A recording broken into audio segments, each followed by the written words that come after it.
Beatbox created. Killa Kela. And we're here to talk about world music and street culture.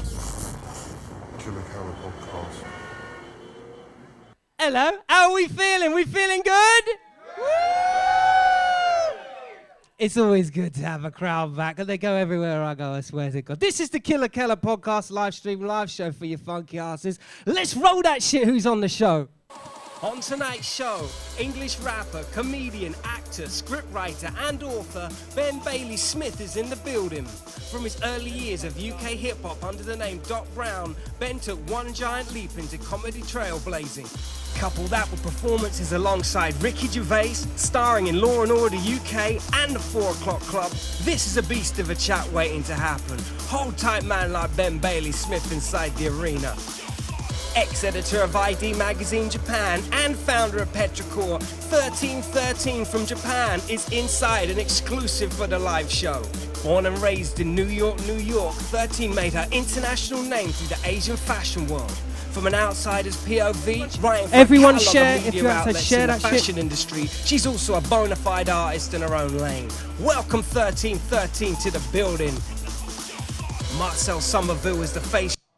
Versatile career, both behind the mic and in front of the camera. From his youth in the UK pop collective Blazing Squad, he's built his roots up to being a household name across the UK. Love Island saw him break ground with a new swag and controversy, while his presenter skills sharpened weekly on Fubar Radio London. New rap records are still being turned out, and we're going to talk all about this and more on today's show. It's legacy time with the evergreen singer, songwriter and entertainer. The UK's Terri Walker is inside the podcast. London's soul singer queen has not put a foot wrong in nearly 2 decades, with multiple albums, features, as well as touring across the globe. From collaborations with Shanks and Bigfoot, Ty, Rodney P, Mos Def, Jameson, Roney Size, to name a few, this girl's just getting started and we're going to have a chat about it on today's show. And lastly, live inside, we have the punk-based music hybrid Pengshui exclusively for the body count. MC Illaman alongside Fatty and Prav are going to show you guys how they get down in the live arena. Let's go. How's that for you funky souls? Okay, this is the Killa Kela podcast live show, and it's a pleasure to be here. We've got a whole audience and a whole crew, front to the back. They know where it's at, and yeah, it's an absolute pleasure. We've got some legends inside the place too. We've got Rodney P, we've got Ty, we've got Tommy, we got so many. It's like an abundance. No pressure on my part, no pressure at all. Oh, you can check this out. So, it's my boy Warwick. He's inside the ride at the moment. Can we just have some of this? Look at this. This is no fake shit, you know. He'll do a bouncy castle and you can bounce your ass all the way over here if you ain't logging in right now. You know what I mean? We're going to get some more of him later on in the show, without a doubt. And while we're on the subject, if you are watching, if you're on the outside looking in, could you please do me a favor? Can you share this show? Just share it onto your Facebook. And if you ain't even aware of what the Facebook is, it's a thing it's an app on your phone, and you're easily able to, to navigate yourself around it. There's a lot of older people my age and older that are using it, so I'm sure that you guys can share it. Right, so as we're on the subject of interaction right here, check out this bollocks. Okay, so what I got here, and this is a game. It's a game, and it's one that I'm doing that's going to garner lots of comments, and you've got to be on your wit about this. This is courtesy of Thames Riverboat Charter, and we're going to do a game. If you've got to guess, or at least tell me what you're seeing on this board. It's to win a cruise on the Thames. Okay, so I'm going to give you 10 seconds on the clock. You've got to write down on the comments all that is on the board, but you've got 10 seconds to do it. Okay. Ready? 1, 2, 3, go.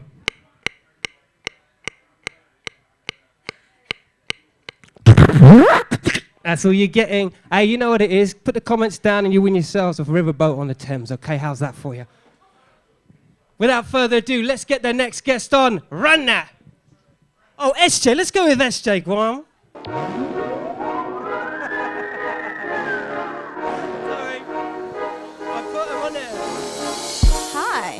I'm with P and W, and obviously SJ, Actually, this one's called pen and this one's called wood. He's going to sharpen the wood. He's got a pen. Hello. Hi, how are you? Good. Hi, I'm good, thank you. How are you? Good. I don't know how to play any card games apart from Snap. So, will you tell us all what you guys do then? Yeah, basically my name's Broken Pen, this is Woodsy. We both represent a collective called the Flow Poets. I myself am a spoken word artist and a rapper. Woodsy is also Spoken word artist and a rapper as well. Could I be a flow poet? can be a flow Shit. Do you know I might be a flow poet soon? Today, I'm going to do it now. No. Can we have a little something? Can I hold the mic? I was like, don't sweat her. Just because you see guys trying to jump her, it doesn't mean that she suits you. She likes a bad boy. So if you don't ride around in that skirt or carry that iron, then you won't get to press it. Forget it. If you always have to fight to make up, it doesn't matter how you dress it up. Things won't change if you don't address it. You won't be able to mend the fabric of your existence. So what? You've been stitched up too many times to get this torn up. This narrative's worn out. All she does is hand me downs the things that she don't want. How can I objectify, always agree with her? She always treats me average, so I don't know what I mean to her. She's living life large, no, extra large. But while I'm in my medium, there'll be no more small talk. Woo! Big shout out to SJ and of course Anthony behind the camera. Yeah, man. We're live on the floor. We've got enough people in the back. But without further ado, it's time to introduce to you the first guest. Really run that track, rude boy. English rapper, comedian, actor, scriptwriter and author Ben Bailey Smith is in the building. From his early years of UK hip-hop under the name Doc Brown, Ben took one giant leap into comedy trailblazing. Couple that with performances alongside Ricky Gervais, starring in Law & Order UK and the 4 O'Clock Club, this is a beast of a chat waiting to happen. Hold tight man like Ben Bailey Smith inside the arena. My G, Ben Bailey Smith, make some noise! Come on! I had to do a gentle hug there because I've started to think that this podcast to me might be cursed. 'Cause this is only the second time I've done it. Remember the first time we did it? Yeah. And I was You were properly messed ill. up. Totally. And I don't get ill, but I could barely speak. And then this time, you asked me to come do it. I said yes, and then Saturday just gonna fracture my rib. Oh, stop it. So like I can't laugh or cough. Oh, that's cold. Yeah. Bro, so like, It's how did you do that? excruciating. It was proper gangland violence. I was I took my kids camping, and I tripped over a camping chair and fell on a barbecue that I set. No, you didn't. It wasn't on at all, was it? It wasn't on. Say again? It wasn't on, was it? It wasn't like a... It was like the embers, but I had it set up on like some breeze blocks. And I just caught the breeze block when I went down. Bro, Excruciating. that's tough. I don't recommend it. Well, the first time we bucked was on the original early podcast, wasn't it? You know, Yeah. a long time ago. Well, what Yeah. feels like a long is the start of the end of last year, I think. Yeah, that's right. Yeah, you So know, I just moved back to the area where you live, and we started bumping into each other every day. Yeah, that's It right. was nice little reconnect. Yeah, absolutely. You know, a couple of cigars down in the pub, and just, I mean, this is the laid-back approach we like to take in our Very much our journeys. the grown man business vibe. Well, that's right, because we do come from a pedigree of rap. You know, for those of you who don't know, by the way, A Ben Bailey particular Smith. era. Yeah, a particular era. And Ben Bailey Smith definitely represents that in my head. He's an MC, he's a poet, he's from a caliber of b-boy world hip-hop, essentially. Like, Yeah, it's like that. I guess that my era is like this that same era when like Dizzy landed. So Yeah. 02, that kind of like 2000, 2002. That's when I was out there every night, battling. You know, trying to do my little shows, hosting events. Yeah. I lived hip hop those days. I miss Yeah. those days. Yeah, living's the true definition of it, isn't it? It's like because I did too. It was like we are that, and that's how we're meeting. That's how we're doing. We're just repeating. Yeah. And then you know, you had record stores and all sorts of things. And money was like not an irrelevance. I needed it, but I couldn't work out a way of making it from what we were doing. It's the clambering thing, isn't it? You know? Yeah, gets you. And like our raves weren't like the grime raves and whatnot. So Yeah. it was like it's the last time I remember doing something just for the hell of it. Yeah, that's right. Amazing. That's right. And I certainly get a tailor that every so often in my career. I mean, particularly with the podcast, you know, I'm coming back into the fold with a whole new different thing, and then the next thing it's like you're taking those same grassroots approaches and just forging new scenes or forging yourself into new scenes and getting back in. You must have had that with the writing, the script writing, and all sorts. Right? I think all it was for me was being given an opportunity to continue being an artist.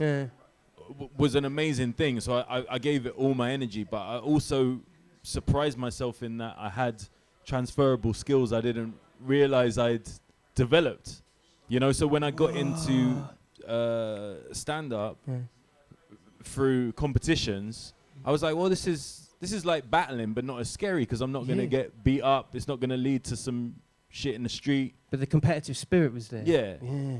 And, you know, people probably won't know this, but battling when I was doing it, or when we were doing it even, you know, it wasn't like the don't flops and whatnot. It's a little more gentrified, you know, it's set up and all of that. It was a lot rawer. So stuff that you were involved in could spill out onto road like easily. That's right. Like all the time. And you know, I was never a roadman, so like that always scared the shit out of me. So yeah, getting into comedy and people like, oh, how do you have the guts to do it? I was like, have you seen that guy? Like, I can definitely beat him up. I'm fine. Like, it's cool.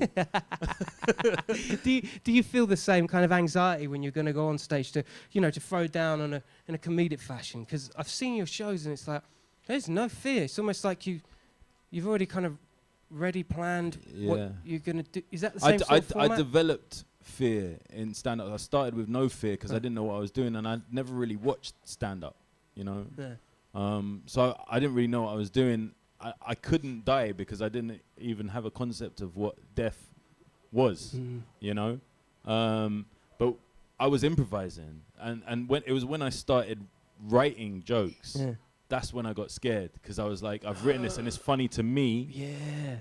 But what if it's not funny to anybody else? And that's when I get the fear. And now, like, it's so weird the cycles my life has gone in professionally, because now I haven't done stand-up for like 2 years, maybe 3 years. You know, and how would it feel if you were to if jump I go into back it? now, like I've just getting back on the horses, I'm gonna feel nervous again, definitely. Oh yeah, I bet you would. But then you made this transition into script writing and then getting into like full-on drama roles, and I get that transition is pretty clear when you've had the stage presence and the confidence to like and conviction to pull across something on script. How was that? Like, how did you meet Ricky Gervais, for instance, and get into that situation? I mean, so much of it was organic. I didn't sort of mastermind anything in my career. It's just one meeting leads to a next meeting leads to a next meeting. So when I started doing stand-up, there was a guy who was a promoter who had done some work with Gervais.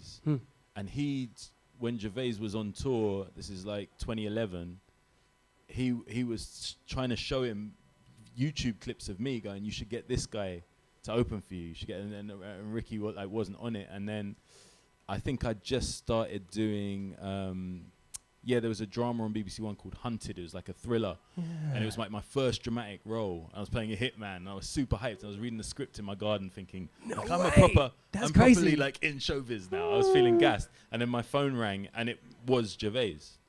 Hold on, breaks. What was that like when you saw the phone? Well, anonymous phone number, and it was Ricky. That must have spun you right out. So the phone rang and it was an anonymous number, and normally I wouldn't answer. But I think I was just so gassed there sitting in my garden with my script thinking, oh, I'm an actor now. I just answered the phone like I was in some confident mood. And he's like, what's up, Doc? That's what he said. And I was like, oh, fuck, this is going to be some... Who's been jacking my number? Some prick. Yeah. And I was just like, what? Like, I was just cold with him. And he goes, no, it's Ricky Gervais. And I was like, seriously, man, like, I'm busy. I'm busy. And I buoyed him off completely. And he passed the phone to this other guy, Matthew, who I knew.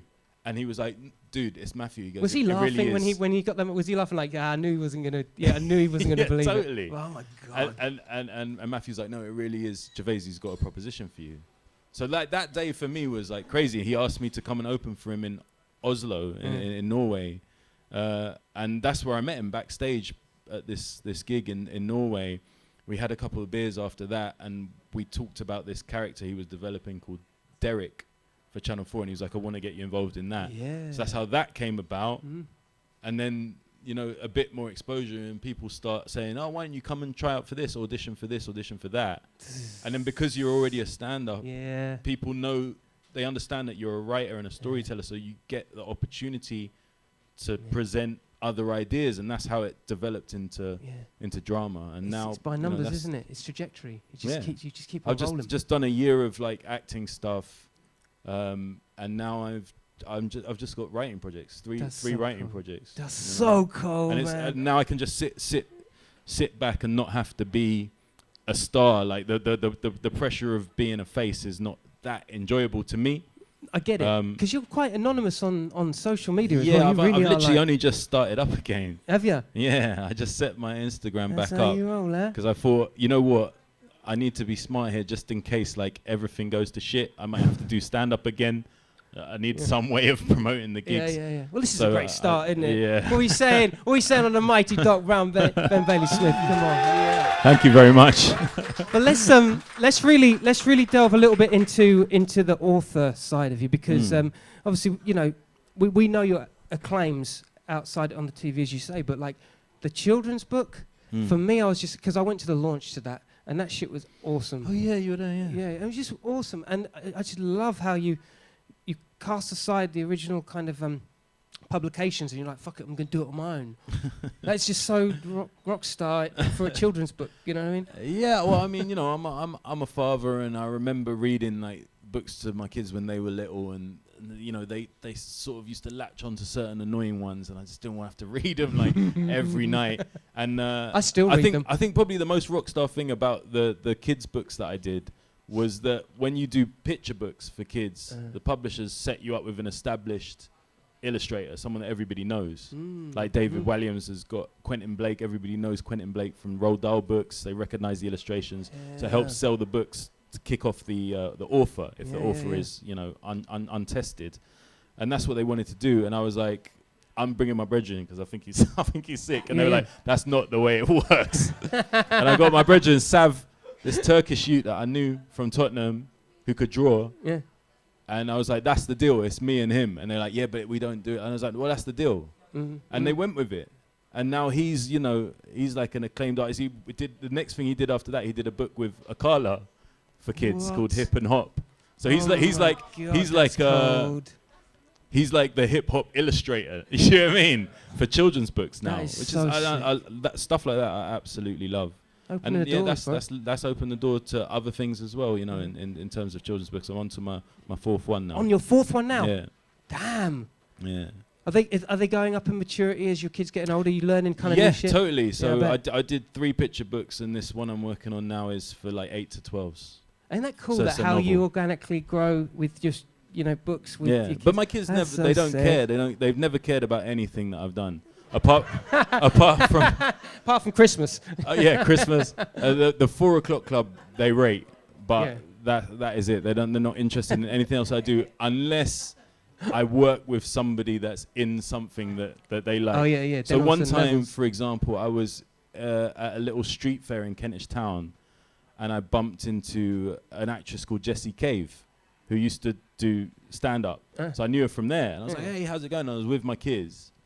And she was like, yeah, good. And I chatted to her for a few minutes. And then I was like, anyway, have a good day. And she went off. And I went to walk off. And I turned around and my kids were just staring at me like with their jaws on the floor. And I was like, what? Like, that's Lavender Brown. And she's like, she played a character in Harry Potter. And I totally didn't clock it out. I didn't realize. But you look so they were suave with it. freaked out. I Do bet. you know what I mean? And that day I was cool. And that was it.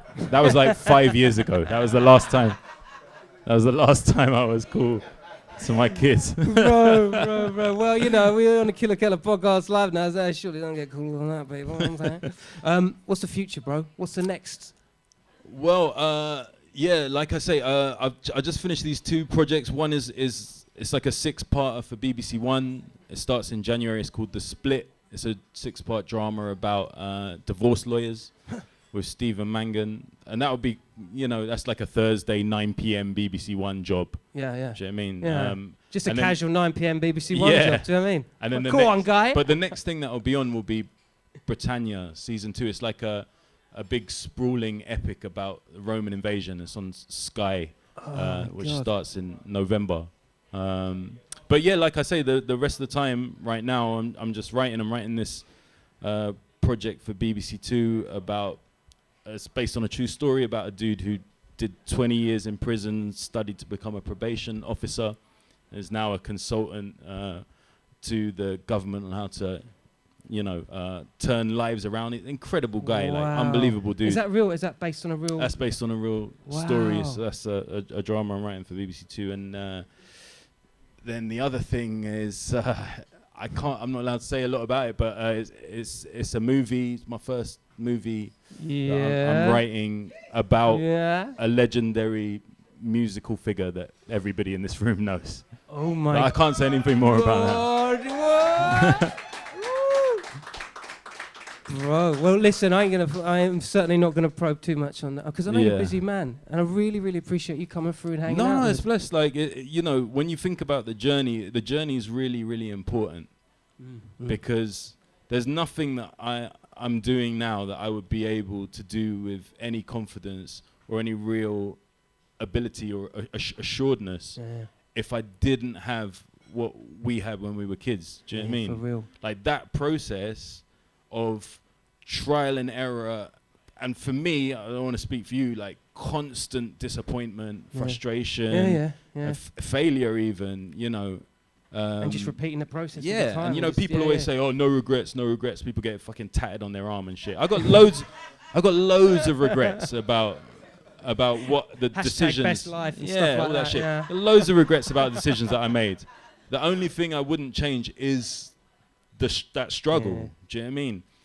Being broke, rapping for the fuck of it, connecting with people, becoming friends, lifelong friends, people that I met through that struggle. Now some of them are doing amazing things, some of them in prison, but not all of them. Do you know what I mean? So all of that comes together to make me the artist that I am now. And I like to connect with other artists who've been through that rather than the drama school and then your dad was so and so. Yeah. You know what I mean? School of hard knocks, really, isn't it? Yeah. More like the grit school than the Brit school. You know what I mean? See what I did there? Ladies and gentlemen, nice. would you please make some noise for the awesome, Thank the you very mighty, my friend, Ben Bailey Smith. All right. Woo! Should we get the next guest on? Wait!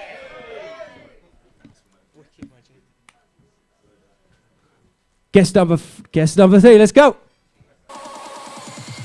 Ex-editor of ID Magazine Japan and founder of Petrichor, 1313 from Japan is inside and exclusive for the live show. Born and raised in New York, 13 made her international name through the Asian fashion world. From an outsider's POV, writing for a catalogue of media outlets in the fashion industry, she's also a bona fide artist in her own lane. Welcome 1313 to the building.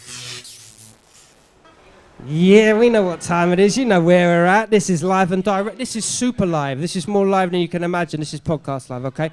And we got more guests than you can imagine as well. So without further ado, let me introduce to you to who you just heard, the awesome 13 from Japan. Hello. How are you? How are you? I'm good. How are you? I'm good. Thank you for having me. My pleasure. You had a few troubles getting here with the. Yes. Yeah. I'm still a little bit confused by the fact that you have to push buttons to get the overground to open the door when you get off. Yeah. Me too. I'm still confused about the bastards, especially after a couple of drinks in here. Big up the shop all day. Listen. Without question, it's always a privilege to have like someone from out of town, let alone another continent inside, and just like having the opportunity to have a conversation from a cross-Atlantic, Pacific way. I want to know about your landscape. I want to know what Asia and Japan is like. Do you know what I mean? I think, well, I can't speak for other Asian countries, but at least for Japan, it's extremely homogenous. So everyone's Japanese. So there's like a lack of cultural understanding of other cultures. It's not like, here where there's a lot of people with different races and backgrounds and stuff. So a lot of people are very unwoke. Explain that, unwoke. Very ignorant and unaware of what is going on beyond the tiny little island. Because also, like, most people don't speak English at all. Compared to other Asian countries, actually, Japanese people don't speak English. So obviously, you never get a full understanding of, like, Western media, like, what's going on. Like, is that completely alien to them in a sense? They don't see it, so therefore it doesn't exist? Like, yeah, I think people are very indifferent to the world beyond what they see, which I think is really problematic. Yeah. Like, for example, I would say people my age, people that are like, you know, in art, fashion, whatever, maybe 50% of them know about the Me Too movement. Like, really? yeah, really, kind of thing. And this is, mind you, Tokyo, like central, you know. Like that's the capital. I mean, I guess it's when you live in those places that you really get an understanding of the people. On shop front value, I think of Harajuku. I think of artists like yourself, who's very. For those of you who don't know, about 13, she's super forward-thinking, super creative. There's I guess the equivocal is like MIA for over here. Like you are really. Do you know what I'm saying? That's very sweet. You like a bit of that, I love you MIA. like that? But yeah, there is that kind of forward-thinking, progressive, technological. That's I think what the West think of Japan. I man. think the West, they scrape the surface, you know. Like obviously we have Harajuku and all of the crazy fashion and stuff like that, but that's very like 0.1% of what's going on in the entire That's what country. we're fed, isn't it? Yeah, it's like the suicide capital of the world. You know, everyone's very depressed because of the oppression within the country. But it's also like it's not as significant or like it's not as easy to see as say like third world countries where there's like a more obvious lack of like healthcare or like stuff or education. Like it's not that case. So it's more like it's like a quiet storm kind of thing. Like, oh right, it's an undertone. Yeah, it's very undertone, and it's also very easy to get like mind fucked. Am I allowed to swear? You can swear what you like, girl. Like mind fucked because you know. Let it all go. Like it's because it seems fine on the surface. Yeah. You know. Yeah, I feel that. So it's very dystopian. It's the cultural thing, isn't it? Yeah. Actually, while you're here, let's get some cultural reference points. Because Yes. I do have some cards. Okay. Printed with my name, so you know who I am. So check it out. First of all, we're going to break this down like this. We're going to give you some Cockney rhyming slang. Okay. All right, or at least some street slang, and I want you to really get your ears on this, Okay. and you tell me what you think it means. Okay. Okay, are we ready for this? Yeah, I thought you might be. Okay, first phrase. Dog and bone.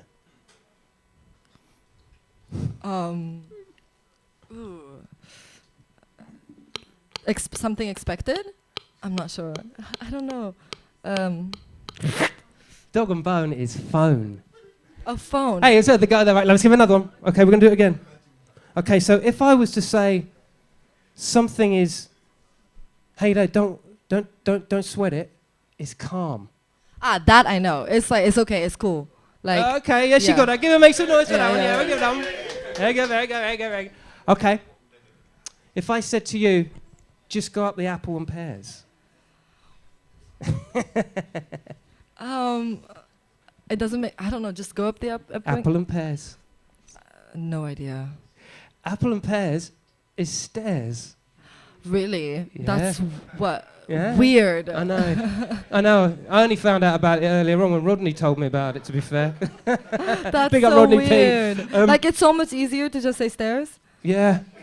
Like you British people love to make everything so complicated. Like everything needs to be like you have like so many extra words, you know, like compared to American English. Instead of saying like, you know, do you have to say like have you got? Like everything is very like, you know, you say it like this. In a roundabout way. Yeah. Yeah, it takes a lot of creative thinking, doesn't it? Yeah, and a lot of added little words. All right, well, I'm going to give you something a little more simpler now.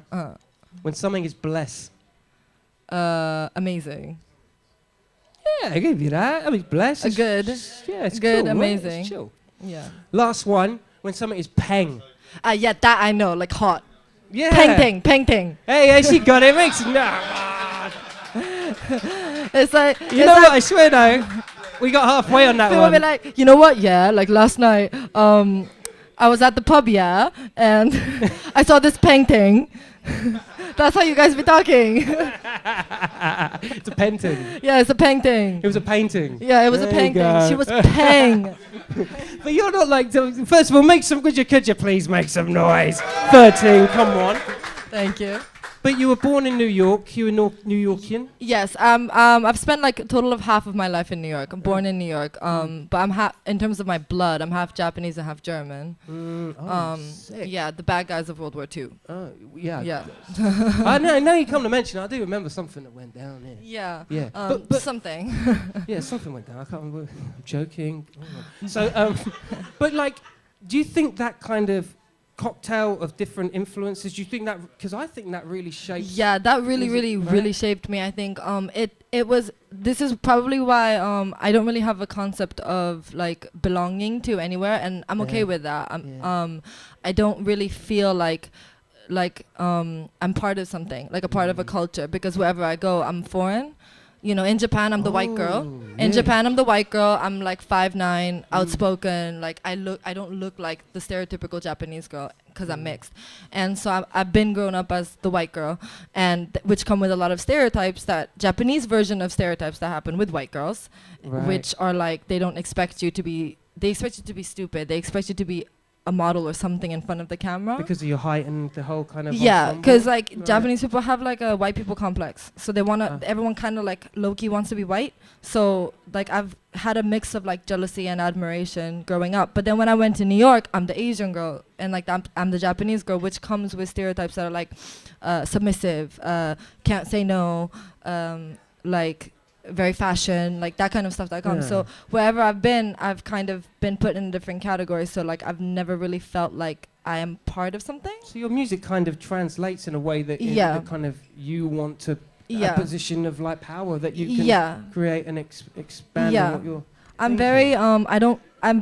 I don't really do like ain't nobody fucking with my clique type. Like I'm never like us, my crew. You know, I'm always very like solitary, and I make sure that I'm very like, it's about my perspective. Like I don't really like have that whole like like community power or anything like that, because I think that can be really dangerous. Like to think that you belong to something, or like to love your country or community too much, because that can lead to dissing other people's community or other countries, you know, like when you have too much pride in your community or your country.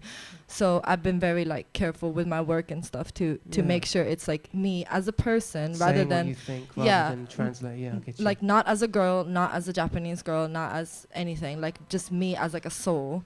Like I've been very like that totally translates like that. And also there's a heavy fashion presence as well with like, I mean, like some of your videos are like, I mean, it works with the music, and that's what I love. It's like the translation of the visual with the audio is cold. I come from a very like visual background. I've been working as an editor for ID and like another magazine before that. I also work for Dover Shoe Market in New York and stuff. So I come from like, you know, working and making money off of the visuals that I make. The ID in Yeah. Japan. And like writing and interviewing other artists, writing on certain cultures, That's like crazy. and criticizing art and stuff. And then music only happened like less than a year ago.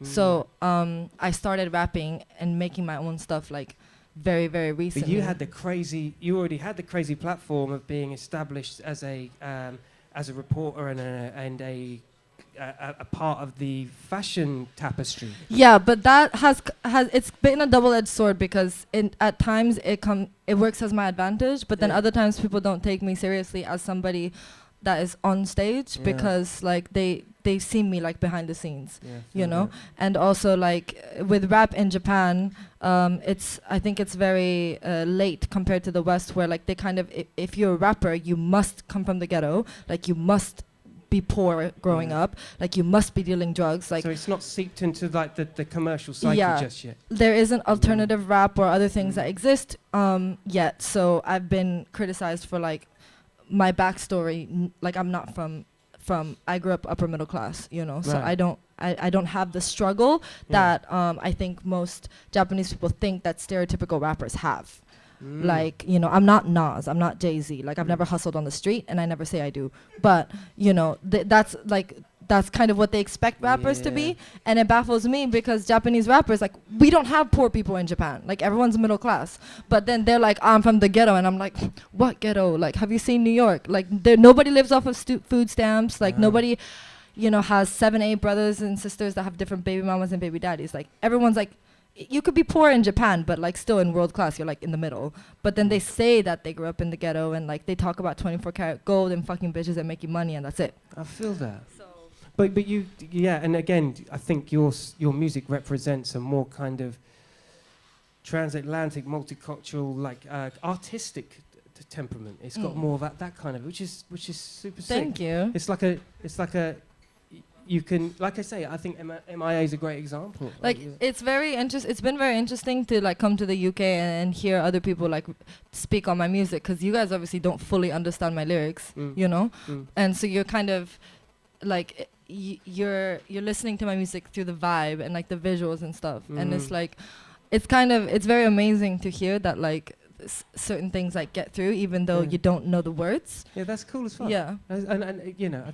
There's a time for that as well, like with the way music is received internationally, you know, it's never a better time though. Yeah. So what's your plan? So you're going to be hanging out here for London Fashion Week? You're finishing up? Yeah, I went to a couple shows during Fashion Week, and I'm gonna do some shoots for the rest of my stay. Check out museums. There's so many good exhibitions going on right now, luckily. So I'm gonna do that. And so I'm you're probably doing the tourist thing. Yes. I do want to see what's it called? Big Ben. Yeah. And the London you probably Eye see him or from the something. skyline. He's normally there. He's always there. Just follow the light. Follow the light. Yeah. Maybe I get I Love London T-shirt. Yeah, get the underground one. The underground one's always cool. Okay. Wherever you are in the world. Well, ladies and gentlemen, would you please make some noise? Thank you so much for passing through. Thank you so much. Star International. Okay. Make some noise for 13 inside the ride, guys. Thank you. Woo! Well, you know what we're doing right now, right? A couple of months ago, I went out to Poland for the SBX Beatbox Camp. Now, for those of you who ain't sure about what that business is, it's where the best elite beatboxers go and train other beatboxers how to beatbox, all right? So I went out there, I did my fingerling, and we just all hung out and done some good shit. So I filmed it, and I've got Paponi, my guy from SBX. Listen, I'm going to save you. Check it out, go VTG. Yo, this is Killa Kela Podcast, live and direct. Poland, Krakow. This is where it's at, the SBX Camp 2019. We're going to show you some of the highlights, some of the heaviest beatboxers the world has to offer, okay? So sit right here, enjoy the ride, and peep the skills if you will. Please.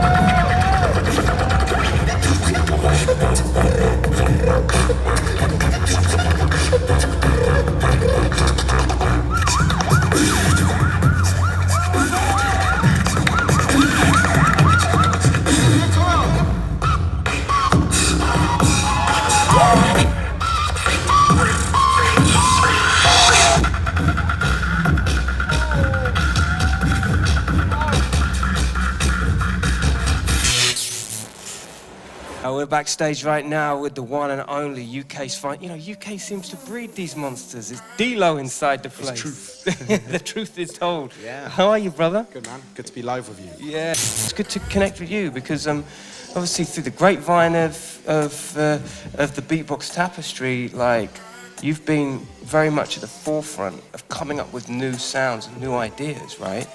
I started beatboxing 13 years ago. Yeah. It was 06. 06, yeah? 06.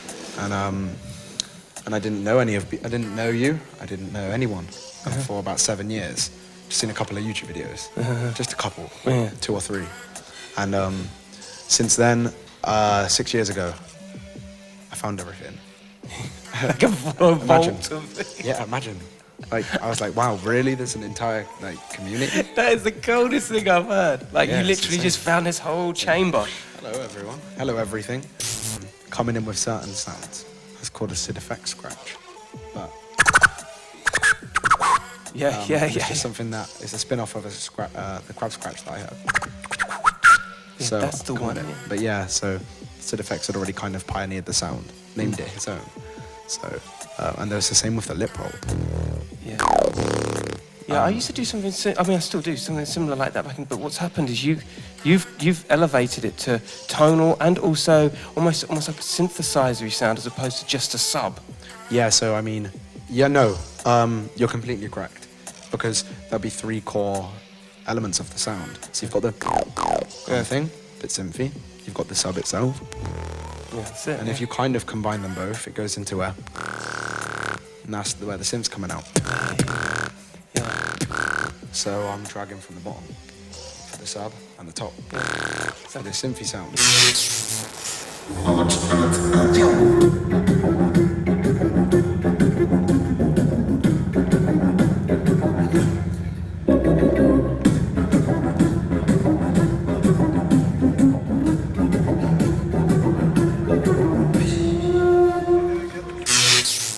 Yeah, so hood's up, we ain't playing about around here. We've got the head guy himself, Paponi, Swiss Beatbox. How you feeling, bro? Very, very good. Absolutely happy. Yeah, you happy? It's been a week of a hell of a lot of intense beatboxing. Has it gone well as you hoped? Yeah, we leveled up a lot of people, and that's what it is about. And we want to bring in more people next year, so this is like a big start for a wonderful journey of beatboxing. And from the moment we ever met, you've been like one of the most passionate people that puts his heart and soul and money on the table for the culture. Like this for me is like one of the most upfront, new discovering talent platforms out there. Like, have you seen anybody in the last week that you're like, wow, like skill levels, have you seen them go up? Yeah, I mean, first of all, thank you for your nice words. It means a lot to me. And yes, I saw a lot of people coming from all over the world. And I can't say specifically someone. I would say all the students as an entire group moved emotionally into the right direction. And of course, with that comes skills. And yeah, they leveled all up beatbox-wise. Everyone that comes here gets the experience to come on stage. You can get private lessons. You can learn in every possible direction where the potential of beatbox actually can go. And that's what it is about. As I said already before, we want to level up. You heard it here first, all right, Killa Kela. Only, you know, we're not fucking around here. Let's swing it to the VT business. Yeah, how are we feeling, guys? Are we okay? Yeah. So that was me out in Poland. That's the other me. I got 2 me's. I got one here and one over there. It's like a multi kind of faceted thing. So while we're on the subject of multifaceted things, get those fingers and make them work. On the comments section earlier on, I told you on behalf of Thames Riverboat Charters to, well, take a look at what I got on this board. And if you list them correctly, you get yourselves a win. You get a big win. You get yourselves a trip on the Thames on a riverboat. Big shout to my boy Warwick, who's doing the blow-up business as well. There we go. Ain't no playing around here. Yeah. Anyway, give you 10 seconds to look at this one. Guess all the pieces on the box, and then you're going to get yourself a little prize for you. Put your names in the comments, tell all the things that they are. Okay, you ready? 1, 2, 3, 10 seconds, go.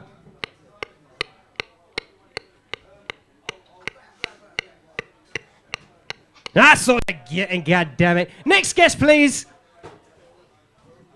That means next guest. Marcel Somerville is the face you know with that versatile career, both behind the mic and in front of the camera. From his youth in the UK pop collective Blazing Squad, he's built his roots up to being a household name across the UK. Love Island saw him break ground with a new swag and controversy, while his presenter skills sharpen weekly on Fubar Radio London. New rap records are still being turned out, and we're going to talk all about this and more. Marcel Somerville! Make some noise for my G! Wow. What's happening? I'm good, how are you? I'm all good, G. I thought we'd lost you in the island somewhere down there trying to No, I was making phone calls, innit? Business, you know what I'm saying? You're a man of business, innit? Yeah, I'm always doing something. You're always on the bizzle. Always on that. Let's look at this. Let's look at the facts here. I'm normally on the opposite side. You guys are normally talking to the likes of me. So it's true. I think you've been on our show a couple of times, innit? Fubar Radio, shout out to the Fubar lot, you know what I'm saying? I'll type Fubar Radio all day.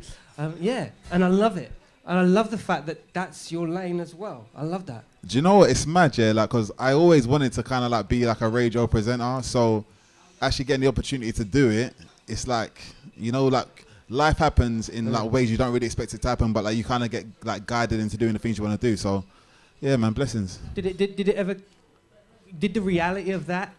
Because you know when you're dreaming it and you're thinking it and you're like, oh yeah, I'd love to. I mean, I guess because here's the thing as well. You grew up really early in the game. Yeah, literally. Like we got Simon who was like 15 years old. So 15 years old, you're thrown into like an industry that you don't really like understand or know about, and then you're just kind of like learning as you go. But like obviously, like I'm like from 15, like I'm 33 now. So being this age now and being able to do the things that I was dreaming of doing when I was that like younger, but like not really knowing how I was gonna get to doing it.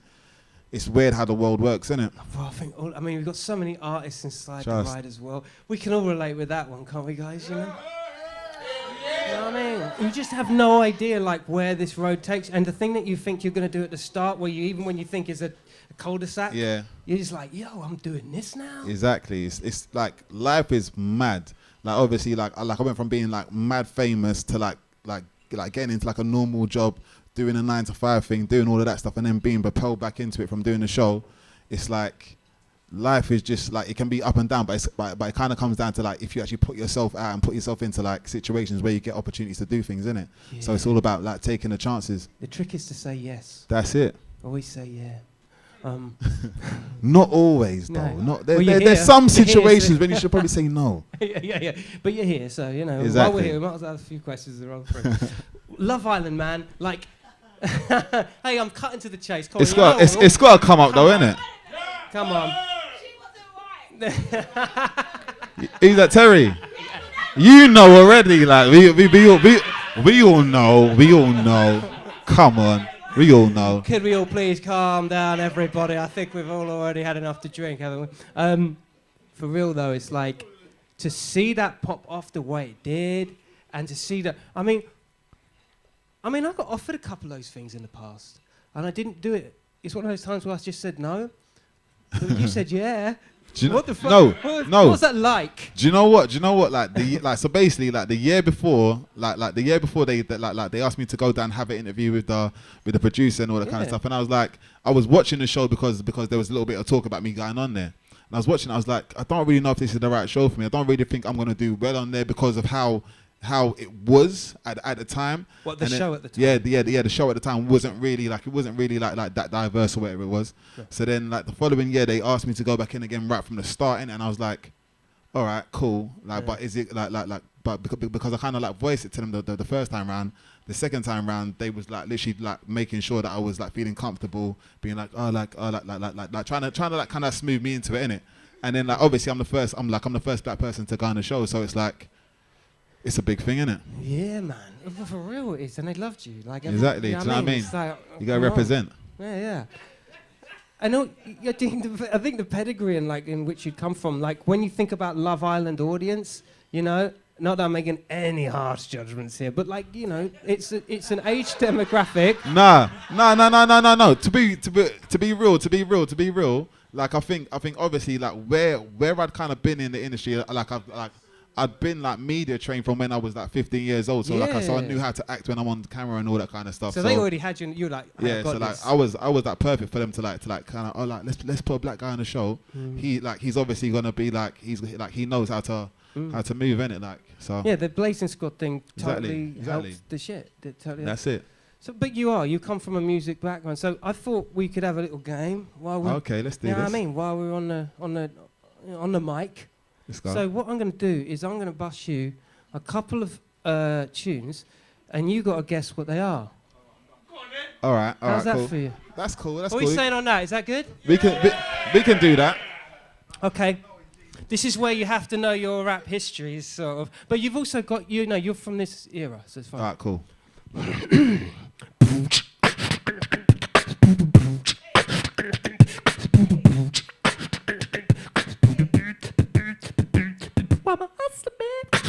Okay. Come on, that's Jay-Z, like. No. What's the correct title though? Cause it's not Hustler, baby. It's called. Hustler, Give it to me. Give it to me, yeah. Give it to me. Right. A little bit of help, but like, come on. Yeah. Okay, track number 2. I'm going to need some assistance. SJ, would you please get inside the ride, my darling? Make some noise for SJ. Come. Okay. Okay, bring the pooch. Bring the doggy. Big shout. Here we go. Right, well, we're going to do this together. We did rehearse this. Come down, don't. You'll get it. Of course you'll get it wrong. Okay. Are you ready? Are you ready? Yeah. Okay. I'm gonna let you vibe with this one though. Okay, Snoop Dogg, drop it like it's hot. That sounded hot though. Is that hey? You know what I mean? Hold tight, Eric the dog. Would you make some noise for Eric the dog? The skateboarding dog, I might add. It ain't no ordinary. That ain't no ordinary dog. Right. And lastly. All right. What song is this? Is that the Blazing Squad? Yeah. What are you saying though? Hey, come on. I don't know if you know, but I used to be in the Blazing Squad, so I definitely know that one, innit? I definitely know that one, innit? Yeah, that is true. Come on. You know the rule. But you know, bro, like, and first of all, yeah, you got them all right. You got every single one right. Make some noise for that. 100%, Come on, 100%. Marcel. But yo, you coming up with new tunes now? Yeah, so basically, me and like at the end of the year, like me and a couple of the other boys we're doing like a tour. We're doing like a few arenas. So like we're like get a couple new tunes just to vary up the set a little bit. So you boys are going in and doing it like. Yeah. We got a few big tunes. We got 3 big tunes coming out. So yeah, man, I'm gassed. That's Come on, G. It's good. It's heritage. It's legacies. That's it, man. Re-establishing. Listen. I know you're a busy boy. I know you got phones to call, and I thank you so much for passing through, my G. No worries, honestly. my guy. My guy. Come on, you know it Would is. you please make some noise for the man like Marcel Somerville? Wow, and we just fucking bubbling on. Are you guys all right at the back? All right. I hope the competition is bubbling on the comment section. Do not sleep. I repeat. Do not sleep on my repeat. Should we get into some music? Yeah, man. Okay. So. The other day I had my guy DeijuVHS come through, okay? Right, this guy is on some heavy next level trap meets psychedelic meets punk stuff. Let's run that live and direct from the podcast pod. Yes, live and direct. Killa Kela Livestream podcast is how we're doing it. My man, DeijuVHS inside the venue. You ready? Let me show him. Hey, this thing called Phlegm. Huh. Hey. Yeah. Yeah. I can't take no L's. Bitch, I got no shells. Got no funds as hell. I think I hate the world. I can't take no L's. Bitch, I got no shells. Got no funds as hell. I think I hate the world. Yeah.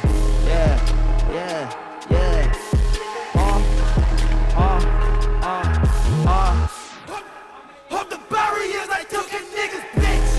Yeah, I'm that nigga, yeah, I'm a fucking prick. All this bread is cooking, got a nigga pissed. And fuck the government, I'm doing my own shit.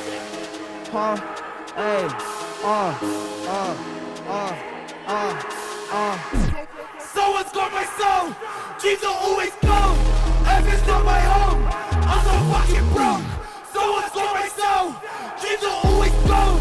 Earth is not my home. I'm so fucking broke. I can't take no L's. Bitch, I got no shells.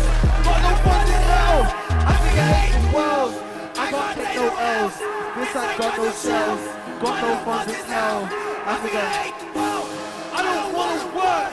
I just wanna fuck. Life it fucking sucks. Give me that with us. I don't wanna work. I just wanna fuck. Life it fucking sucks. Give me that with us. I can't take no L's. Bitch, I got no shells. Got no funds in hell. I think I hate the world. DeijuVHS live inside the ride. Okay, back to over you in the studio. You know what it do. I was like, all of us are actualizations of the Almighty. awesome and all likely to adorn auras of brightness before buying into being belittled by beings of frequencies below 90. Beauty bestowed by blessings beyond binary boundaries. Bun Babylon, become brave, be bold. Carve connections carefully.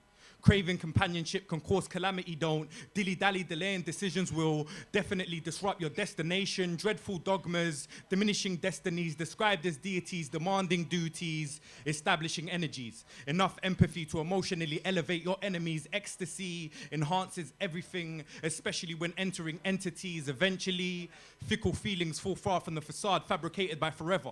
Friendship forged from fears of facing fallacies, fictitious fantasies, famished families, grieving. In this gentrification generation, greed generated by grounds getting gated, God-given gifts gradually getting gutted, gangsters grabbing guns. How far has our hesitation helped heartlessness? Healed the hippocampus. Hatred has homes held hostage.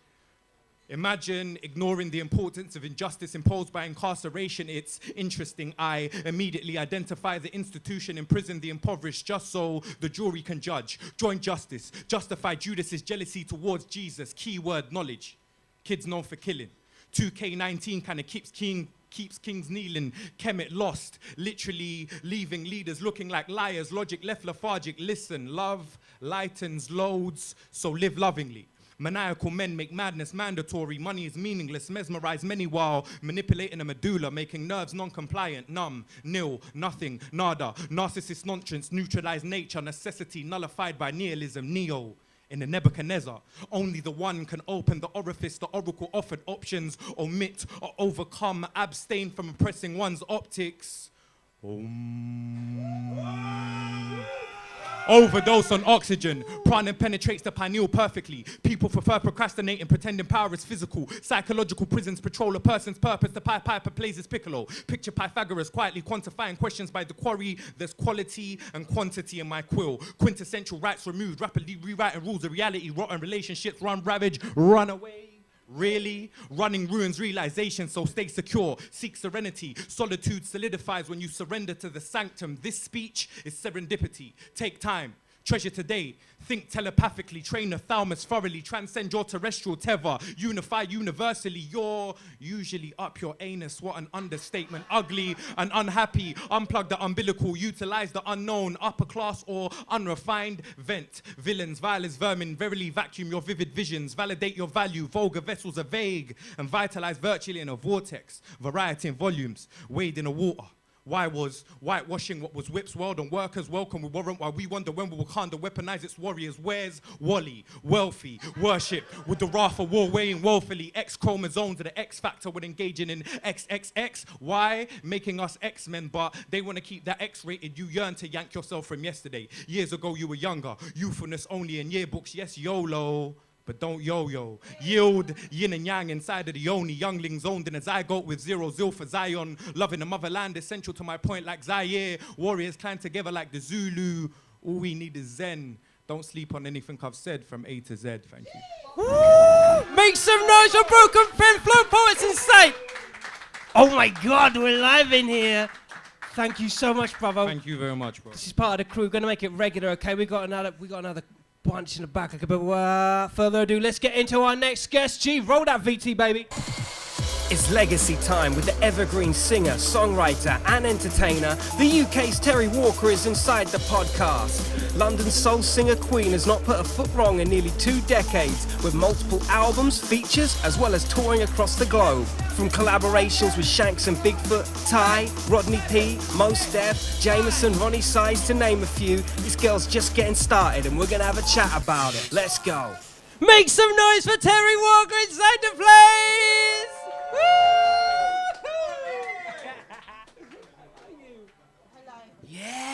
Yeah, this is good. There you go, your microphone there. Life's a good one. Shut up, Rodney P. Rodney P's heckling me in the crowd. I can just say I've been drinking all day, so do not judge me. You've been drinking all day? Whatever I say. No, not all day. Sorry, I've been drinking for 2 seconds. Hold on, breaks. This is news. You've been drinking all day? No, I haven't. I've been drinking for 2 seconds. Anyway, hi.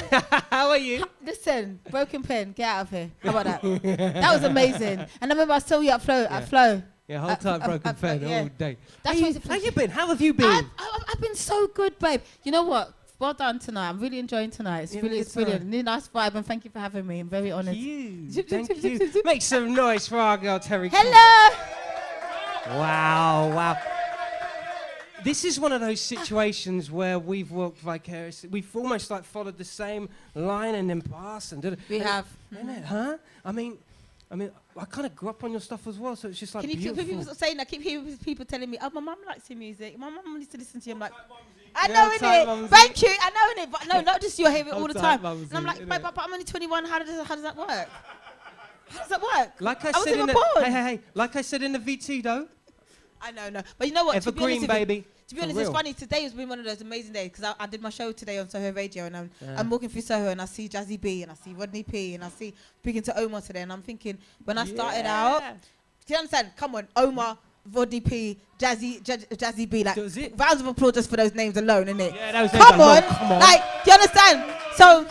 Oh, tight, Lexi. Hip So hop you have music, to drum understand, for me, when I hear that today, when he said, oh, my parents listen to you, and I'm like, to me, when I was growing up, the reason why I sing is because of these people. The reason why I do what I do is because of these people. And to be respected and to be loved, or to even just be around these people as peers is amazing, you know what I mean? So And what's crazy is like, and now, only now it's coming to the surface is the fact that you're doing collaborations with, I know, like your peers and your idols and your people that you grew up listen, with. the It's EP, crazy. when it's mad, it's funny, even when I asked Rodney and Ty's in the building as well. Yeah. Ty, actually, Ty musical! Like, you have to understand this, like, as I said, starting out, I was one of those people, I was born in England, but I grew up in Germany, so I was very much into my hip-hop and my soul, but when I got into music, I didn't understand, I just wanted to sing, but I didn't understand what it meant to be around these people.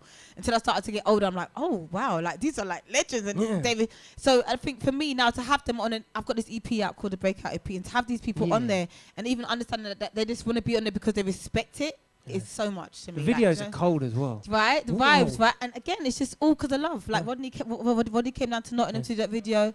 Ty came down to Nottingham as well to do the video. We drove up. That was a great journey. What's to do with Nottingham? Oh, Joe Buddha, who produced the actual EP, is from Joe Nottingham. Buddha, yeah. Who Bad is boy producer, by the way. Joe Killer. Buddha. I used to go around his house a bunch of times to do Did music. you? Yeah. Like, when the Out the Ville guys and all them. Big shout to Big Trev, And of course.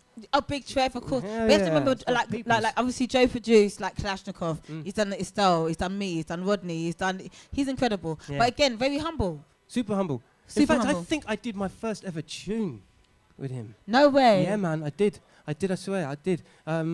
Don't quote me on that because I know I'm sure there's some publishing somewhere. but yeah, definitely. I was only 19. But yeah, I definitely had done it. It was with Jazz Fudge, I remember. And it was round his. I did a couple of sounds, like a bunch of sounds. I brought the framework together. He's a very creative, spontaneous dude. Yes.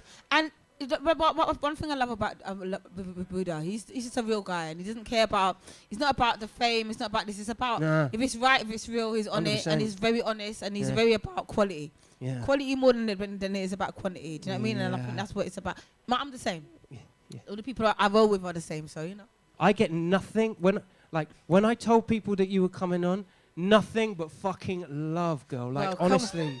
Stop it, guys. Swear Stop to it. God. You're like, your reputation precedes you as being just like the donna and the queen of what you're about. But you know what? But you have to understand again, when you surround yourself with people that are the same as you, Yeah. that's all it can be. Like when I think of you, I've not seen you in years. I don't remember the last time I actually saw you, but as soon as when Natalie said to come on, I was like, of course. And I've not spoken to you for. But it's standard. But if some people would ask me, I'm like, no, I'm not coming. I don't like them. Innit? Simple. Sorry. Hey, you ain't Just keeping coming. it real. You get the Just keeping it- exclusives here, and right? I don't pretend because I think even though I'm older now, but I've always been that way. Like, I don't have time to do things with people that I don't like. Do you know what I mean? So I think for me to get to this vibe where when people say good stuff about you is because you keep it good, isn't it? So Is that keep it spiritual? good. Is that a spiritual connect as well? I'm all about energy. I'm all about spirits. I'm all about energy. If you don't feel right, I'm not on it. And I don't care. I don't care if you don't like me. If you don't like me, you don't like me. And sorry, I don't need you in my life. Do you know what I mean? So it has to be positive. It has to be positive, and it has to be a thing of where honesty is. It's all about truth for me. That if you're not certainly about truth, comes with pedigree as well, though, and I definitely feel that sometimes. It's almost like there's a ceiling that even I have, where I'm just like, well, okay, I'll see you later. I'm definitely going to come back, and you're going to wish you jumped on it, but I'm cool. I've got so many. I wish I could tell some stories. 100%. 100%. You got stories? No, I can't. No, Tell I can't tell these stories, but there's some good stories. All right, well, see what we're going to do, because we did have a chat before VT, didn't we? Yes, we did. So we are going to do a little jam, because you've got a pair of lungs on you. We're going to do a little song right now. Who wants to do a song, right? Are you ready? I'm ready. I remember when I lost my mind. There was something so special about that face. Even your emotion had an echo in so much space. And when you're out there without fear, yeah, I was out of touch. And it wasn't because I didn't know too much. I just knew too much. Come on, if you know the chorus. Hey, does that make me crazy? Come on, hey, does that make me crazy? Hey, does that make me crazy? Just like me.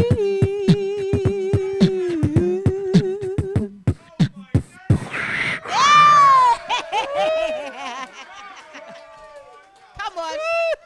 Vibes. That's like the first time we've ever done that shit. First time. Come on. But again, see, that's what energy is about. We don't need to rehearse. If it feels right, we're gonna find a way.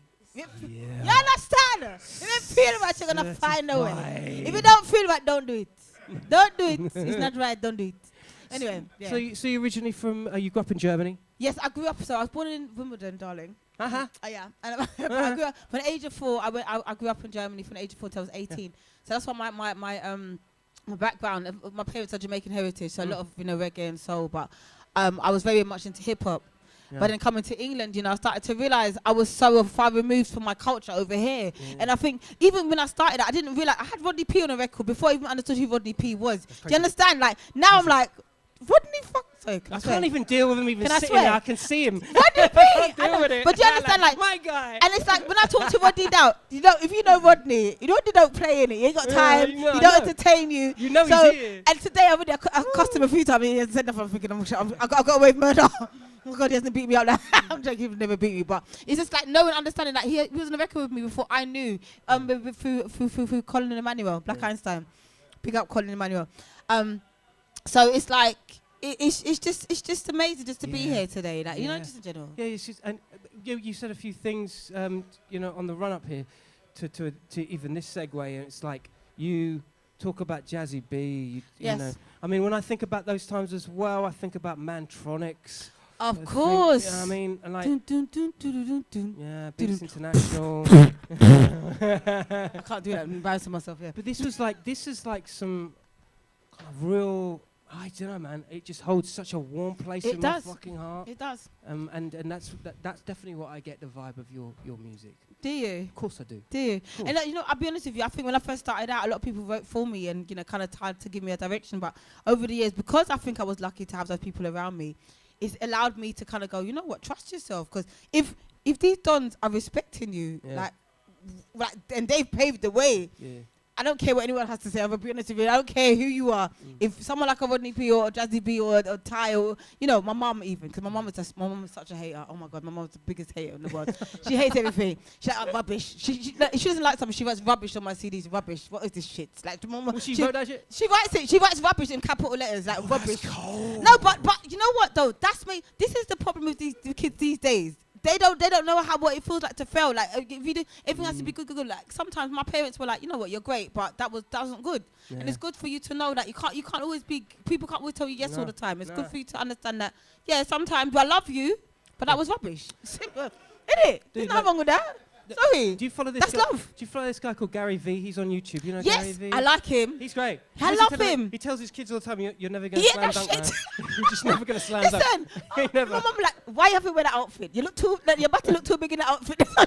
She'd be like, "Why? Why you squeeze up yourself in that top? Why?" I'm like, "I want to wear it because I want it." But the thing is, my confidence got to the point where I don't care what she thinks. I know she loves me anyway, so it's down to me to understand. And then look back, I'm like, you know what, Mum, you're kind of right still, but I didn't want to hear you that day, innit? So that's what it is. But it's about just understanding that have people around that love you, but they will tell you the truth. They're not scared to tell you the truth. I feel that, and it's so important. It's important. It's like builds your builds your stamina. And you're able 100%, because this world ain't easy, you know. This world is not an easy world. I'm not talking like that, easy, you know. This world isn't an easy world, and the thing is, the problem is when you model coddle people too much, and you kind of have them in, you know, cling film all the time and making sure that, you know, okay, you know, I don't want you to be hurt. Yeah. You go out in the real world and mad things happen. You go down certain roads, so it's true. Prepare them. It's true. Collaborations, the things that you've done, you know, over such a small period of time compared to your lifespan, and like, you know, collaborating with Mos Def. Yeah. Like we're talking like, and Roney Size, and just like some of the things that when I was looking on the see, I ain't even touching these because I know. Dash that away, so man. Like, Dash that away. That don't mean nothing. It's just insane. No, you know what? Salam Remy. I don't know if you know Salam Remy is, but he produced Amy Winehouse, Nas. Like, that's my mentor. I speak to him every morning. Like, we've got matter or not, and we're like, wow, God, you're right. Then we talk every day. Like, as I said, I know I keep mentioning Rodney only maybe because he's here, but Rodney, Ty, Joe Buddha, you know, I mean, when Amy was alive, you know, every time we saw each other, it was like, oh my God, it's love. Like, so for me, and I'm so sad I never got to collaborate with her, but, you know, everyone, got to get 100% legend. But for me, you know, Estelle, like there's so many people that I've worked with. Yeah. And for me, that, you know, I feel like I've got this show called The Melting Pot on Soho Radio, and for me, it's all about celebrating people that everyone that I come into connection with touches me, and they make me grow. Even if it might be different, and it might not always be a great experience that I have with you, but you've taught me how to become the person that I am today. Yeah, so of how I deal with stuff, and how I, you know what I mean? So that's why I'm comfortable. Like, you can't tell me nothing. So that's Melting Pot on Soho Radio? Yes, The Melting Pot on Soho Radio, every 4 weeks on the Wednesday. But you also do Fubar. You jump on Fubar from time to time, once in a blue moon when Marcel can't make it, or my, of course, called Michael Payne can't make it, yeah. But it's a great show to be on. Yeah, it is. And you love the radio, you're fluid with it, you enjoy it. Do you know what? I need to speak slower. I know I speak too fast, and I need to cut. Well, no, shut up. We got the subtitles going on the clappers like. No, when you saw it, they was like, "Go, you're speaking too fast. Can you just slow down?" But I don't know what it is. I'm just a very excitable person. There's so much going on in my brain. So, but no, I do. I love the radio, and I love celebrating people. I love celebrating people that.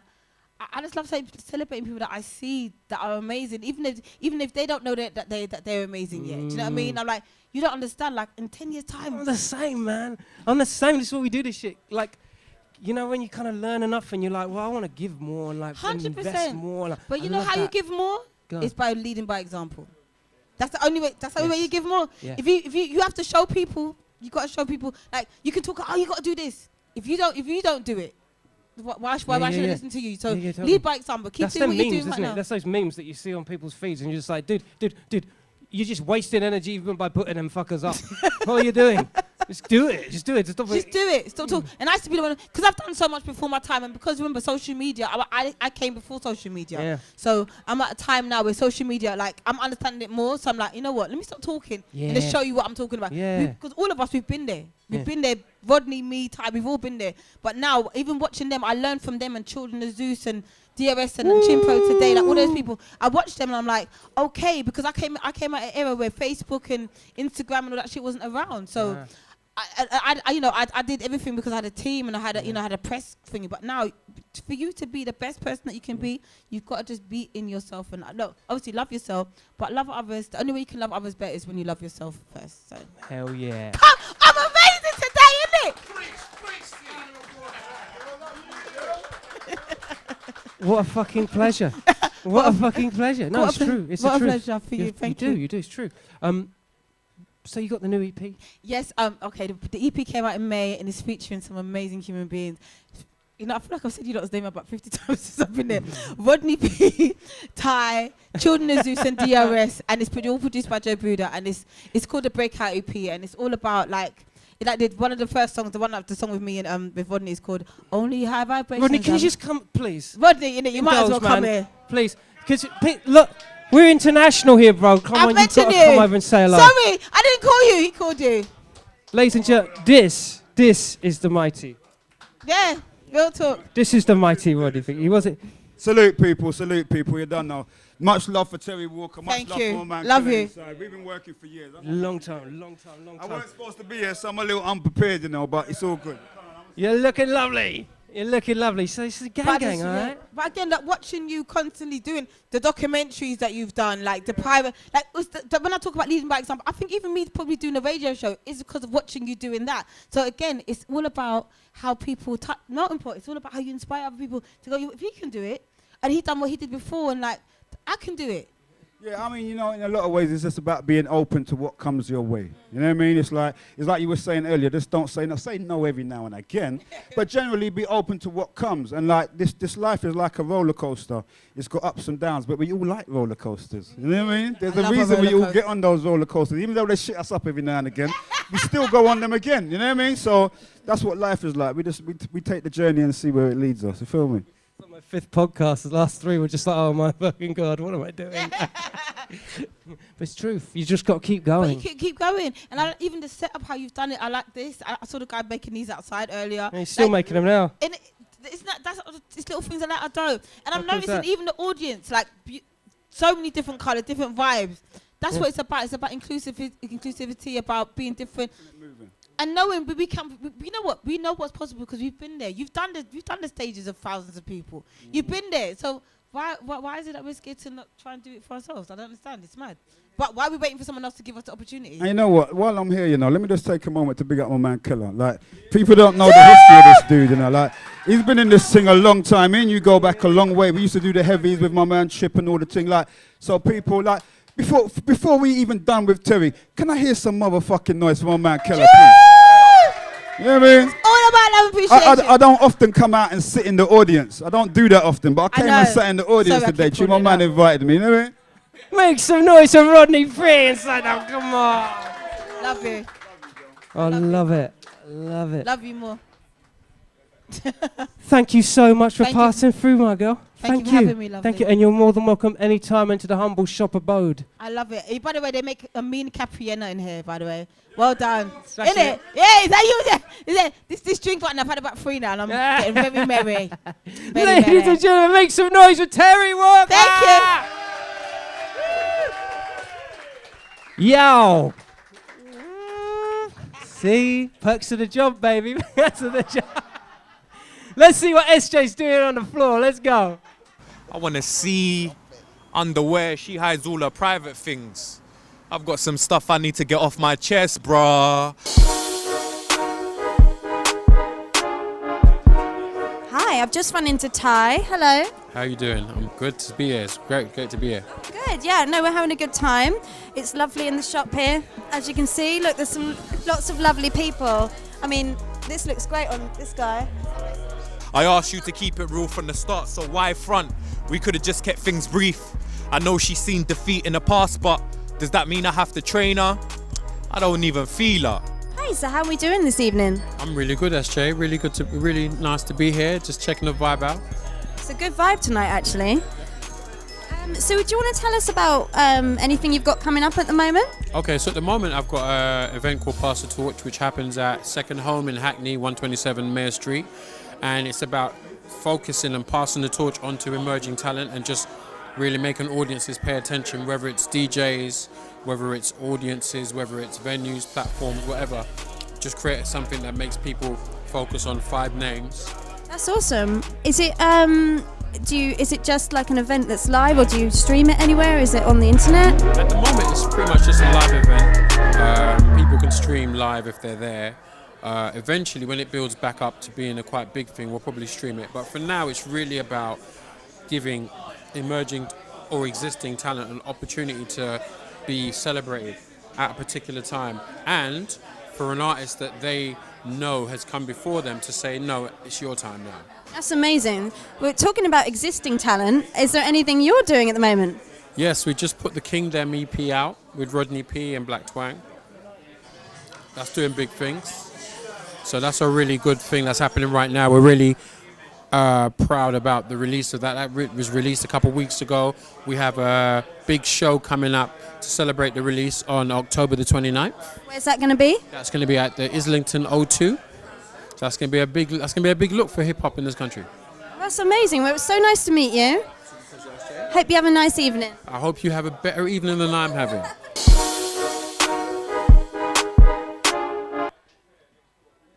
I was born in 1994. But if I shaved off my beard, you probably think I was born in the 2000s or maybe just before.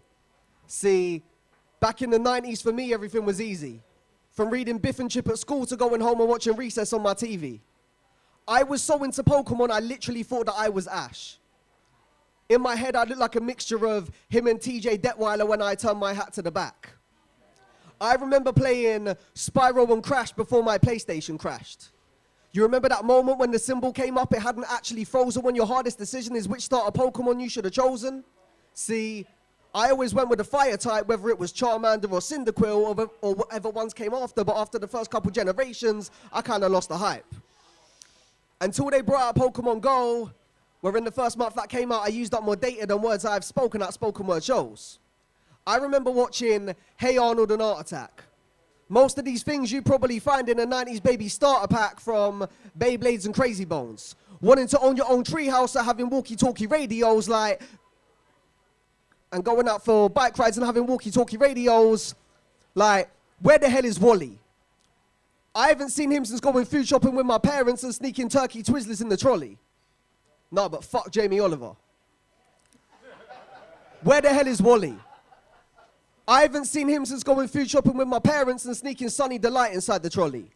From playing Wembley doubles to headers and volleys, if I was to put on a blue hat right now, I'd literally look like the real life version of Noddy.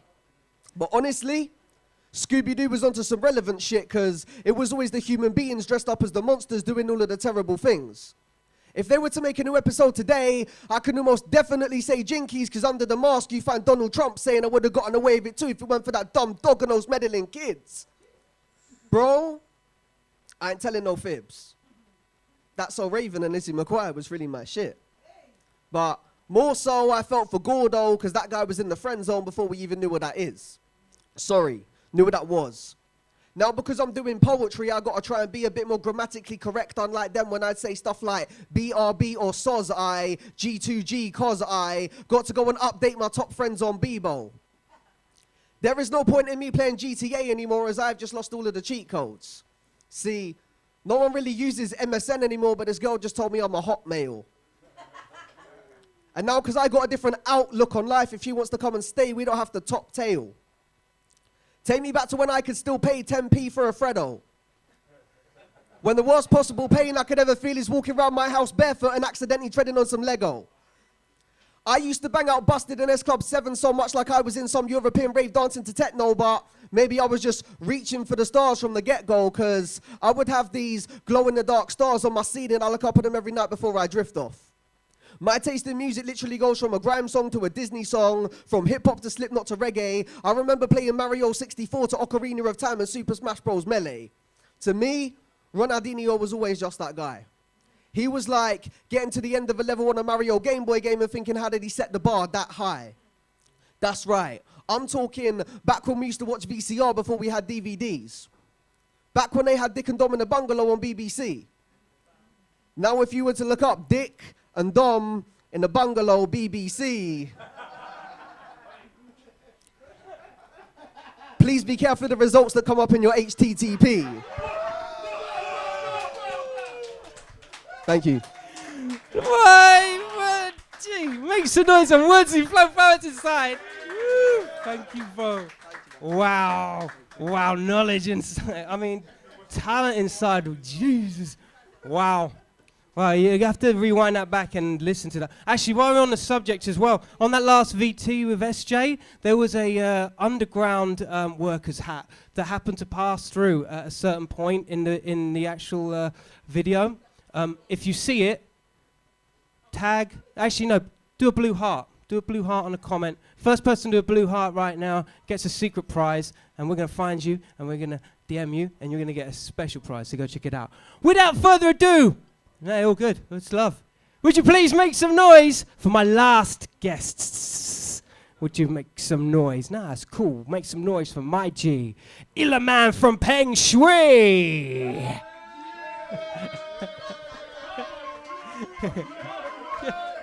No. Check out the gear, if you will, G. How are you? Yes, brother. What are you saying? I'm wicked. Last guest and all that. You ain't got VT because we got a very exclusive performance from you guys. Yeah, we can get Fatty in. Fatty, come through. Where's Fatty? Man? We need Fatty in here. Yeah. Hello! What's happening, Here we people? go, Everyone here we go. good? Yeah, sit in the middle here. Come sit here, brother. But yeah, jump on in. Get on in. Let's all get in like an IKEA opening. There we go. Nice and snuggles. How are we, guys? All right? Yeah? Absolutely tremendous, man. Yeah, you having a It's good time? Wednesday, Having a good man's time? pissed, bruv. It's great. Fantastic. So, for those of you who don't know and haven't seen the VT previously on all the socials, Pengshui, the best way to describe these guys, and you'll hear them in a minute, is it's a hybrid of bass music meets punk meets thrash, like meets obviously your upbringing of like more rap, you know, and Tomb Crew and all the old school stuff. But like you guys have just been pole vaulted to like a next. Yeah, we just basically have been making music collectively and individually for years with loads of different people. And mad inspired by everything, innit? We're all into like heavy metal, we're into punk, we're into like grime, we're into like dubstep, we're into reggae, we're into UK hip hop. Shouts out to Roney P and Ty again. Yeah, Salute. And Terri. Yes, Terri. Big shout Tommy Evans Yeah, as so well. we- Tommy Evans inside the ride as well. Oh, old tight Tommy, fam. Yeah, Yes, man, bro. there you So go. yeah, we just basically we've all been making music for a long time, Mm. and Fatty hollered me and was like, "I've got this idea for a project. I know you rap, and I know you can do 140 stuff, and I want to do this punk grime project." And yeah, I've been dying to get on stage and scream for years, bruv, and just like let go in it. And this thing is like full let go. It's just like there Really? is no rules. What's the deal with your throat when you go ham on it? Is it? Nah, is it's alright, man. I was in a metal band when I was 16. I was in that for 9 years. And so my voice is quite trained for it, man. Yeah. And once you know how to project your voice, you Yeah. get away with it, do you know what I mean? But yeah, That's sometimes it's a bit raw.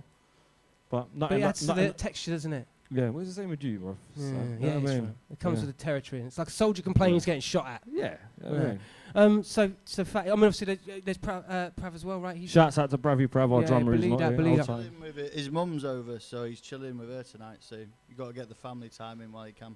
100%. I couldn't agree more. Family first, innit, and all that. Yeah, yeah. But so do you think you were kind of like you were the founder, bridge maker of the project? Well, it is just the three of us, but I think I just had this idea. I've been wanting to try it for a few years, basically. And yeah, I've been doing Submotion for the past 10 years, and that's quite chilled. It's in the bass music scene. I was like, and I just wanted to combine that with my love of heavy metal and punk. And then I was in the studio with the producer, Submotion, Dom, and he just said you should tap up Illerman. He used to be in metal bands, and then that was it, really. And the game changed. Yeah. Yeah, Fatty's mad modest, man. Fatty basically plays bass and works with like the absolute cream of people. Sometimes he tells me he's doing shows and I'm like, bruv, what? Dude. Like the other week he was playing with Rodigan main stage, you know what I mean? He's playing with Malar with the Outlook Orchestra the other day. That's Like mad. it's levels, isn't it? So when he sometimes, you know, he comes off doing these shows and then he bells me and he's like, yes, bruv. And I was like, how was last night? He's like, yeah, I just played with Malar. It's like, what? So you're on stage. I've got to gas it, bruv. And so that gasses me, do you know what I mean? So I'm like, wow, this guy has reached out to me to work with him. And then Prav's obviously worked with Beggars, with Maverick Sabre. Yeah, crazy. With, you know, he's played on George's album. I swear he's got like, has he got a thing on George's album? Maverick's album. Yeah, basically Prav's like a ridiculous drummer as well. That's crazy. And he's technical and he's played in metal bands for years. So when the three of us get together, I'm like, right, it's actually a little powerhouse, It's like a formation, bruv. yeah. It's great though, man. You know what I mean? Okay, so let's individualize this formation. And if I busted you a beat, you want to spit a verse on that? Of course, bruv! Give me a little 140 thing though, minimal. Alright. Jeez! They want a funny man thing, what? Man's full of shit, I won't bust a man's lip. And if you come around me with your bad boy talk, that's dead. The man I get funny man licks over. Kicks and stare over down a man's ship. Like sink or swim over tell a man myth. No Greek god just bars to your head top. So everybody look at them funny man pricks. No funny man ear, just legends of dance. Running the lips and I'm swelling the gums. Waste man talk, watch how waste man run. Wise man lessons from us like kill it for Billy, take a swig, get ill, pull trigger, much figure this figure and deliver lyrical spill and sibber the spit, my here, strip and tip it to body figure to give a little dip. And I'm all good now, bruv. I lost a little faith, but I'm good now, cuz. Silly little sausage brought round some bullshit. Had to do a colour, cut the bullshit off. There ain't nothing like clean up. You can't chat man for idiot. I done a whole lot of mad shit, but my heart's to the cleanest. Yeah, you know I'm mad right in it. You know how I like in it. Man, I so smart that grade, you know. Yeah, I got that He-Man spinach. That'll turn your brain into cabbage. The man are moving sideways, crabbage. The whole world's gone mad, you know. Donald Trump, you fussy. Sitting there chilling on the dirty old sofa with a pen and a paper, writing bars for no reason. Got my hair for the stress of them incoming demons. Sitting on my shoulders like, let's get evil. Fuck that bun that I need to move regal. I'm a king of this thing. I was crowned by the people. Blood and nothing never changed till it stopped being feeble. You gotta think for yourself. Stop moving like sheeple. Yeah, them ones. Them ones. Make some noise, Illa, man! Woo! Well, it's without further ado, we introduce the last performance of the evening. We'll be back to say goodbye, but please allow me to introduce to you the almighty... Do you want to introduce it? Introduce Bruv, can I do a quick couple shouts quickly? Of course you can. Yeah. Shouts out to my nan. Hold tight, Nan. Can we make some noise for my nan? Make some noise, Nan! Because I know she's going to be watching and she's fully supported the thing. And also quickly want to shout out Ty because it's the first time I've actually met him properly in person. Ty, my And G. yeah, just back in the day when MySpace was about and I was trying to find my way in like UK hip hop and stuff. When I left Pirate Radio and was like, stop running around doing fuckery, I started to try and do like the hip hop thing. I messaged a bunch of UK hip hop artists and I messaged Ty and he was one of the only dudes, if the only dude that actually got back to me. What? Like 15, 16 years ago and was like, positive, full message, responded to me, listened to my music, gave me feedback on my music, and literally inspired me to like carry on going. So shouts out to Ty, man. Salute, brother. 110%, my guy. And shouts out to Rodney and that as well, of And course, Rodney, man. That's yeah, family. Yeah, Tommy Evans, all crew. And Yeah. also big shout to Michael, big shout to Guam behind the boards there, Bob Vylan doing the sound, big shout to Nat in the back, big, who else we got? Big shout to the shop, big shout. Oh shit, I forgot some shouts, you know. Oh, Pengshui is going on tour in October as well, bruv. Well, there you go. We're doing our first headline tour. October the 25th is our London show. There's still tickets on sale. Yeah, we'll bang the links up and stuff. But yeah, come see Pengshui on tour, man. It's energy like you've never seen before. Man. So. Yeah, well, listen, Yeah. this is what it's all about. SJ, Anthony, hold tight, so many crews, so many people. Big shout out, Montecristo, Cans, all crew. Okay, listen, we're going to say goodbye at the end properly, but let's just let this live one go. Live and direct from the Rattle, this is Pengshui. Sick.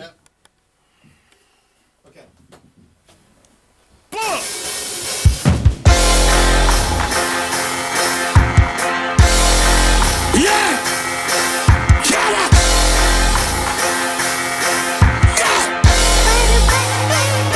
We think it's straight on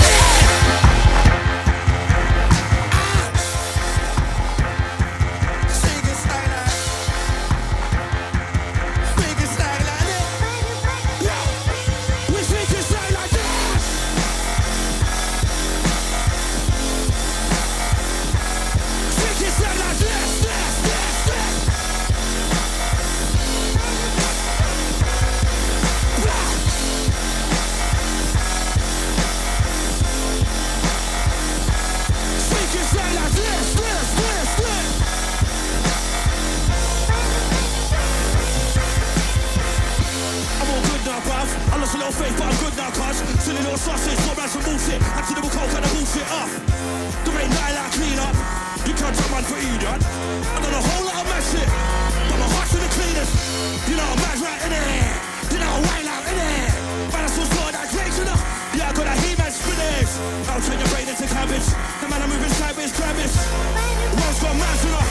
But I'm too fussy. Sitting and chilling on the right, yourself with the pen and the paper right bus for the reason. Got my head for the stress and the incoming demons. On my shoulders like let's get evil. Find that I need to move regal. King of this thing, I'm surrounded by the people. Now never streets and it's not being feeble. Think for yourself, stop moving like sheeple. Pray my time in need. I'm very fashion for life. Yeah. On to the next working. I got my breath inside. Yeah. Let me appreciate that. Before I lose my mind. That's why I stay focused. Or be quiet inside.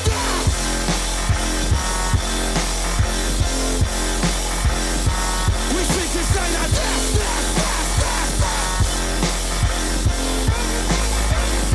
We speak inside our what?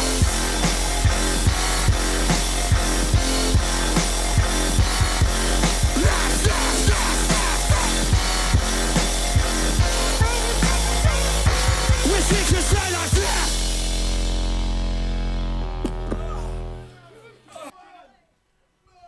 We're out of here. Thank you so much for having us. This is the Killa Kela podcast. Big shout out to all the crew inside. Have yourselves a blinding evening, and don't forget, next month we got Basement Jacks inside the motherfucker. Cool. And a whole bunch of other people. But for now, enjoy your Wednesday, enjoy your September. Peace!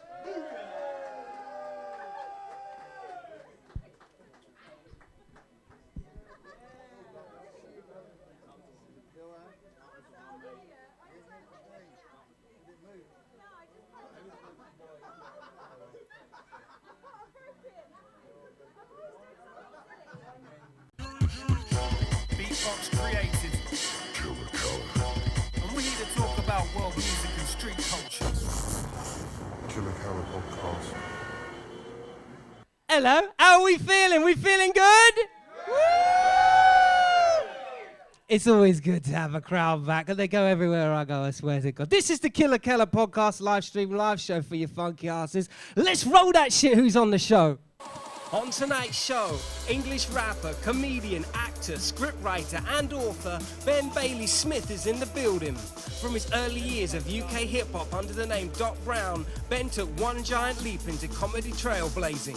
Couple that with performances alongside Ricky Gervais, starring in Law & Order UK and the 4 O'Clock Club, this is a beast of a chat waiting to happen. Hold tight man like Ben Bailey Smith inside the arena. Ex-editor of ID Magazine Japan and founder of Petrichor, 1313 from Japan is inside and exclusive for the live show. Born and raised in New York, New York, 13 made her international name through the Asian fashion world. From an outsider's POV, writing for Everyone a catalog share, of if media you're outside, outlets share in the that shit. fashion industry, she's also a bona fide artist in her own lane. Welcome 1313 to the building. Marcel Somerville is the face. Versatile career, both behind the mic and in front of the camera.